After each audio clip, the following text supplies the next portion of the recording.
नमस्कार दर्शकों, अभी आपने देखा ये जितने भी धर्म गुरु हैं ये सभी कह रहे हैं कि पिछले प्रारब्ध के पाप कर्म तो आपको भोगने ही भोगने पड़ेंगे। जब और पिछले प्रारब्ध के पाप कर्म भोगने हैं तो फिर भक्ति का कोई फायदा नहीं रह जाता और इंसान नास्तिकता की तरफ बढ़ जाता है।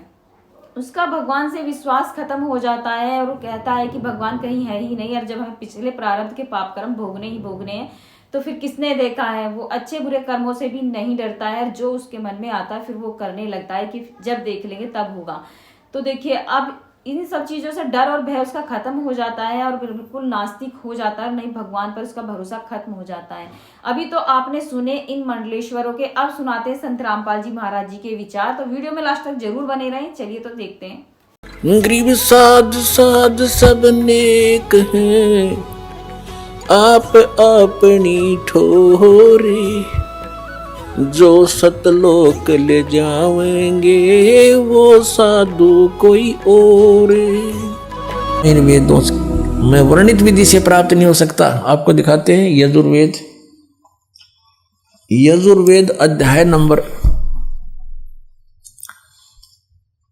5 का मंत्र नंबर 32 में कबीर अंगारी असी बम्भारी असी।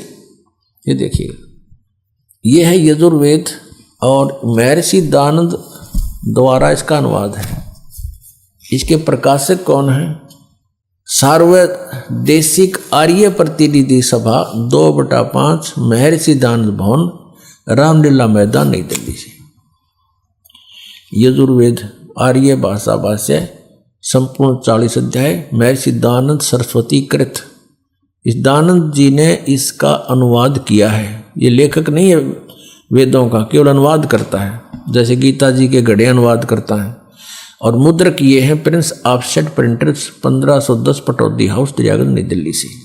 अब इसके 5वें अध्याय के 32वें श्लोक में दिखाते हैं आपको।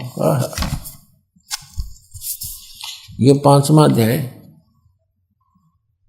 और ये है नीचे 32वां मंत्र 32।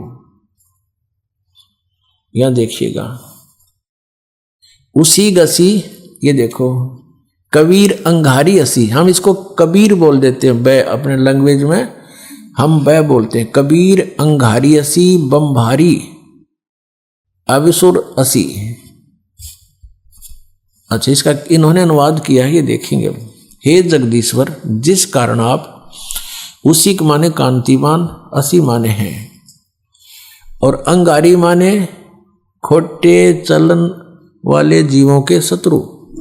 ये लिखना था, आप पाप के शत्रु हैं, पाप नाशक हैं। अब ये अनुवाद करता महर्षि दानंद का अपना ज्ञान सिद्धांत था कि भगवान पाप नाश नहीं करता, इसलिए इसने यहां बात उलझा दी। और फिर 8वें अध्याय के 13वें श्लोक में 6 बार लिख रखा भगवान पाप नाश कर देता है, वहां इसकी बसाई नहीं था। ये लिखना था, वो अंग माने पाप, अरि माने शत्रु, वो पापों का शत्रु कौन है? कबीर। अब इन्होंने इसको, ये कबीर है, कबीर, हम इसको कबीर बोलने लगे और इसने ये कर दिया इसका कवि, और अर्थ कर दिया कांत प्रजय है। अब पहले हम इस, और फिर बम्बारी, ये देखो, बम्बारी, बम्ब आरी माने, बम्ब माने बंधन, अरि माने शत्रु, बंधनों के शत्रु, यानी हम उसको बंदी छोड़ कहते हैं, जो बंधन काट दे, बंधन तो छुड़वा दे। हम कबीर जी को, कबीर परमेश्वर को हम बम्भारी यानी हम बंदी छोड़ कहते हैं। और इसको लिखने का फर्क है, या बंदी छोड़ लिख दे, बंधनों का शत्रु लिख दे, एक ही बात है। अब जैसे इन्होंने यहां जो गलती की है ना, या गलत कर दिया, ये अगर या तो फिर कवि ये लिख देते, यहां पर वो कवि हैं बस, फिर भी हम मान जाते, न कुछ ठीक करने की चेष्टा की। कबीर का अर्थ कांत प्रजय लिख दिया, ये कोई बात हुई? अब जैसे ये यजुर्वेद है जिसको हम पढ़ रहे हैं, और इसका कहीं पर व्याख्या हो, अब दिखाते हैं आपको। अब जैसे ये इसी यजुर्वेद का अब 36वां अध्याय है, ये देखो, ये 33 अध्याय, 33 अध्याय यानी 36, और इसका ये प्रथम मंत्र है, ये रहा। इसमें ये लिखा है, रचम वाचम परपदे मनो यजु परपदे। ये यजु शब्द लिखा है। अब ये है यजुर्वेद के विषय में, और इसका कोई अर्थ कर दे वो गलत करेगा, इसका यजुर्वेद ही लिखना पड़ेगा। यो जैसा कि इस महर्षि ने ये ठीक किया, यहां पर ये है यजु, इसका यहां अनुवाद किया है, वहां मूल पाठ था। ये देखो ये यजु शब्द है और इसका यजुर्वेद लिखना पड़ा, ये सही अर्थ बना यहां पर। यदि इस यजु का अर्थ कर देते यज्ञ स्तुतियों का संग्रह, तो के बेराव का के है संग्रह, यज्ञ स्तुतियां लिख दे इसकी, यज्ञ स्तुति, तो यजु का अर्थ यहां लिखना पड़ेगा कि वह है यजुर्वेद के बारे में कहा जा रहा है। तो ठीक जहां इन्होंने कवि कर दिया उसको हमने कबीर देव पढ़ना पड़ेगा, कबीर देव लिखना था। देखो हम फिर आते हैं वही 5वें अध्याय के 32वें श्लोक पर। ये 32वां श्लोक यजुर्वेद का।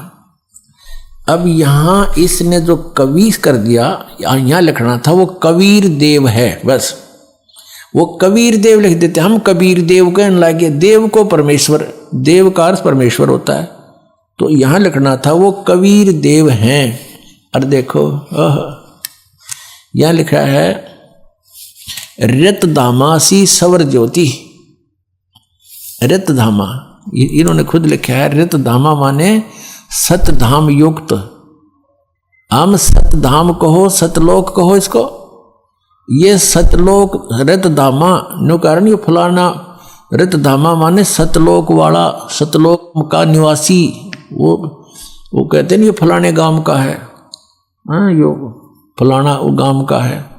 तो ये ऐसे है कि वो रतधामा वो सतलोक में रहता है। और सवर ज्योति देखिए अड़ंगा कर रखे अनुवाद का, अंतरिक्ष को प्रकाश करने वाला सवर ज्योति, स्वयं प्रकाशित, वो स्वयं प्रकाशित है, परमात्मा है, वो सतलोक में रहता है। कबीर उसका नाम है और वो ही अंगारी है, पापों का शत्रु है, बंधनों का शत्रु है, यानी बंदी छोड़ है वो कबीर अंगारी असी। ये कबीर, हम इसको कबीर बोलते हैं कबीर। हम लक्षण भी कबीर लागे, पड्डी की मात्रा भी रख दें। अब परमात्मा ने कहा वेद मेरा भेद है, मैं वेदन में नाही, और जौन वेद से मैं मिलूं वो वेद जानते नहीं।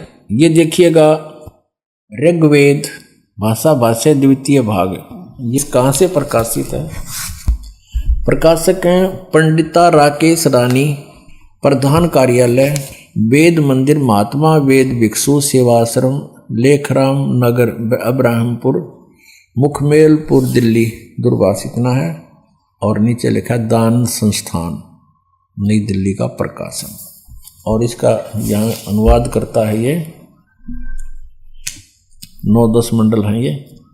महात्मा वेद भिक्षु भारतेंद्र नाथ दान संस्थान करोल बाग नई दिल्ली। इसके 10वें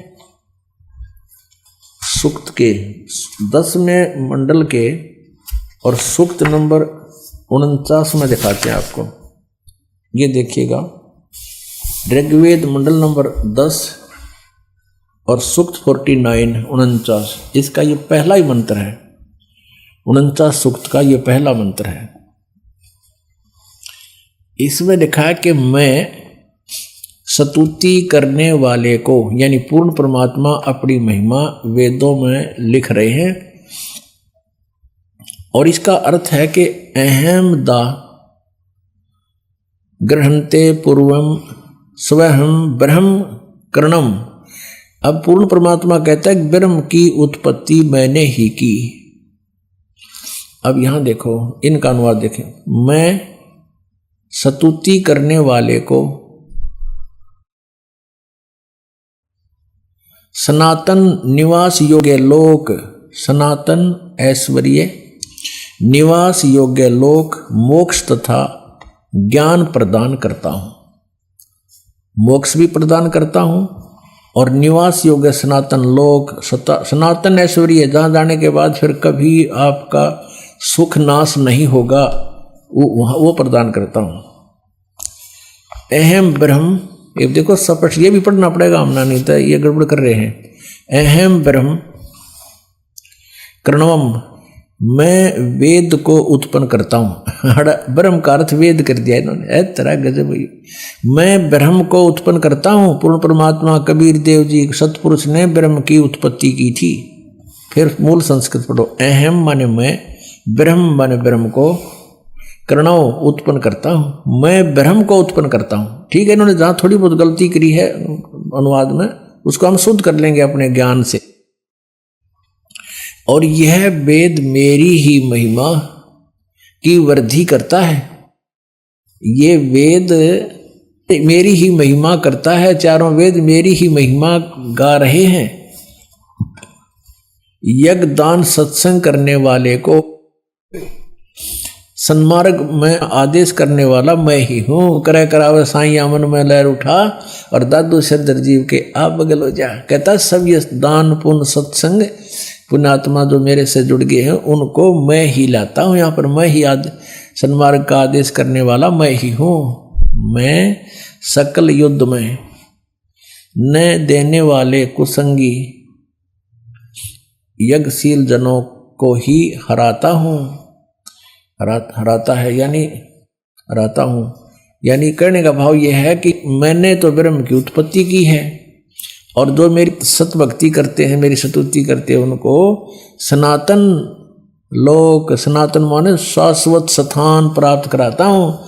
और वहाँ से जब हम चले गए तो ऐश्वर्य आप पर रहेगा, वहाँ सारे ठठ मृत्यु नहीं, कभी कोई बुढ़ापा नहीं, किसी चीज़ का भाव नहीं, निवास योग्य लोक मोक्ष तथा ज्ञान प्रदान करता हूँ। और मैं अहम ब्रह्म करणो, मैं वेद को उत्पन्न करता हूँ, या वेद नहीं, यहाँ ब्रह्म को उत्पन्न करता हूँ। और मह्यम वर्धनम, और ये जो वेद है वो मेरी महिमा गा रहे हैं, क्योंकि ब्रह्म ने फिर वेदों का ज्ञान आगे दिया। अब कहने का तात्पर्य ये है कि हम जिन सदग्रंथों को सही मानते थे, सत्य मानते थे और मानते हैं, उनको हम समझ नहीं सके। जब पूर्ण परमात्मा कबीर जी ने, उस दानक कबीर ने, जुलाहे कबीर ने, काशी में आए हुए भगवान परम अक्षर ब्रह्म ने अपनी प्यारी आत्मा धर्मदास जी को अपना सतलोक दिखा लिया, सचखंड दिखाया, वहाँ सब सतिथि से परिचित करवाया, तब वो वापस आया, उसके शरीर में वापस प्रवेश कर दिया आत्मा को। तब उसने जागृत होकर के कहा कि हे परमात्मा, हम तो इन श्री राम, श्री कृष्ण, ब्रह्मा, विष्णु, महेश जी को ही सुप्रीम पावर मानते थे। हे मालिक, फिर ये तो वेद और जितने भी पुराण हैं ये सब झूठी हैं। इनमें इनके बारे में बताया गया जो अमर है, सर्वशक्तिमान है, सर्वेश्वर है। परमेश्वर ने कहा वेद कतेब झूठे नहीं भाई, और झूठे हैं जो समझे ना ही। झूठे तो वो हैं जो इनको समझ नहीं सके। वेद पढ़ने पर भेद न जाने, बाँचे पुराण 18, और फिर भी वेद पढ़े और उसका समझ नहीं सकते। इस करके अज्ञान साधनाएं शुरू करवा रखी हैं। और जड़ को अंधा पत्ते खुआवे, भूल गया सृजनहारा। भगवान पर तुलसी के पत्ते चढ़ावे, फल फूल चढ़ावे मूर्ति के ऊपर, कहते सृजनहार को भूल गए तुम। तो इन वेदों में परमेश्वर की महिमा है।